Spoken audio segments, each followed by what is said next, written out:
Today, we're diving into one of the most critical moments in the entire Mahabharata. This is the story of the last desperate chance for peace before the Great War, a story of diplomacy, of divine power, and really, the unbelievable cost of human pride. And you have to wonder, right? Just imagine for a second, a world where the Kurukshetra war never happened. What if this one peace mission had actually worked? That single question hangs over everything we're about to talk about because the fate of an entire age really did rest on what happened in that royal court. So, here's the setup. The Pandavas have done their time. 13 long years in exile just like they agreed. They've returned and they're not coming back with armies demanding war. Nope. They're simply asking for what's rightfully theirs. This is that fork in the road. One path leads to peace, the other, well, to a war on a scale nobody could truly imagine. Yudhishthira, the eldest, makes a proposal that is just mind-blowingly humble. He's not even asking for half the kingdom anymore. He's not even asking for a province.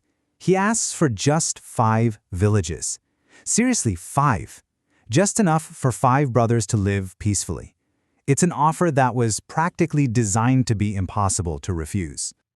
But Duryodhana, his response is just so absolute. It's basically a declaration of war in a single sentence. I will not give land even the size of a needle's point. And with those words, fueled by nothing but pure, stubborn pride, he slams the door shut on any hope for peace. So with every single diplomatic option now off the table, the Pandavas put all their remaining hope in one person. They ask Krishna to go to Hastinapur as their peace envoy. And look, this isn't just some political move. This is an appeal to the highest wisdom imaginable, the very last chance to reason with a court that seems dead set on war. And so Krishna arrives in the court of Hastinapur, and you have to picture this room. It's filled with legends. The granduncle Bhishma, the master teacher Drona, the wise Vidura. I mean, everybody who's anybody is there, about to witness a clash not of weapons, but of right versus wrong. Krishna does not mess around. He goes straight to the patriarch, Bhishma, and just puts it to him plainly. You know what is right. You know Dharma, so why are you supporting this complete injustice? And Bhishma's answer is just heartbreaking. The man is completely trapped by his own vow. His personal duty to the throne is in direct conflict with what he knows is right. He's bound to a king he knows is wrong. Then Krishna turns his attention to Drona, the teacher of both the Pandavas and the Kauravas, and asks him the same fundamental question. But Drona, he says nothing. He can't defend it. And in that incredibly tense room, his silence is just deafening. It's a confession that the cause he's about to fight for is totally, completely unjust. Okay, so Krishna realizes that logic, reason, appeals to morality, none of it is working. Duryodhana's arrogance is like a brick wall that words just bounce off of. So he gives up on diplomacy. He's about to show them a truth so massive, so profound, that it simply cannot be ignored. Right there, in the middle of the whole court, Krishna reveals his cosmic form, the Vishwaroop. The entire assembly is just blinded by this light, brighter than 1,000 suns, seeing all of creation, the entire universe, contained within one being. And his message couldn't be clearer. Look at me. I am everything that is, was, or ever will be. And even I am asking for peace.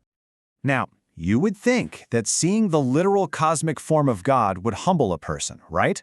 Well, not Duryodhana. His ego is so immense that instead of falling to his knees in awe, he does the unthinkable. He plots to capture and imprison the divine peace envoy. But of course, Krishna knows everything. He walks right into Duryodhana's trap, confronting him in his own palace. As the Kaurava warriors surround him, ready to pounce, Krishna doesn't even flinch. He doesn't fight back. He just laughs. And then he shows them a power they couldn't possibly have comprehended.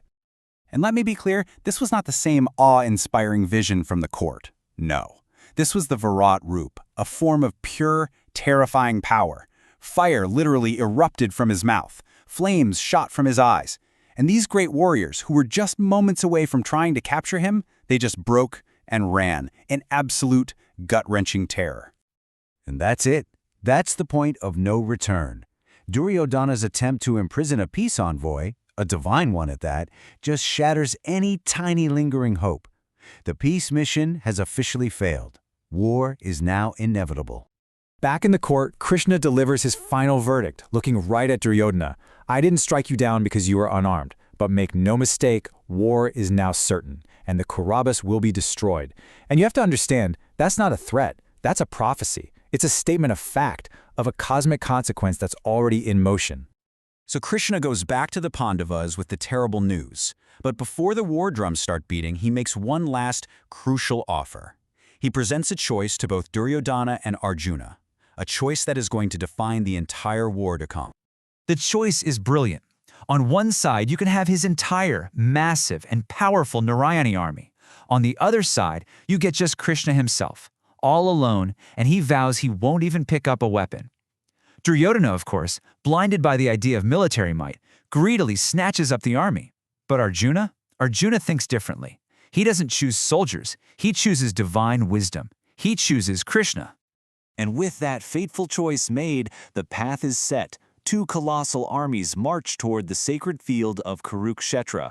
We're talking millions of soldiers, all the greatest warriors of the age, all gathering for a war that will literally bring their world to an end.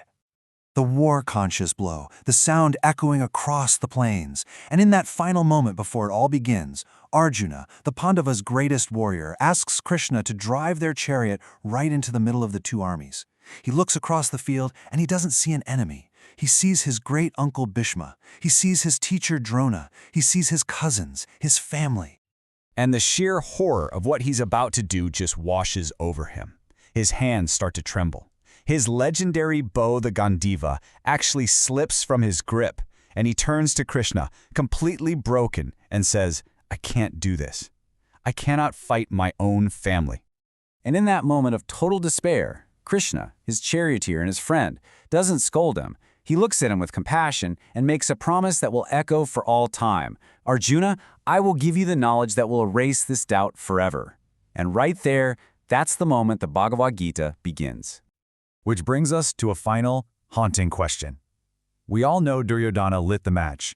But what if the elders, what if Bhishma and Drona had chosen what was right over what they felt they were bound to do? If they had stood up with Krishna in that court, could their combined voices have actually changed history? Could they have stopped the unstoppable war?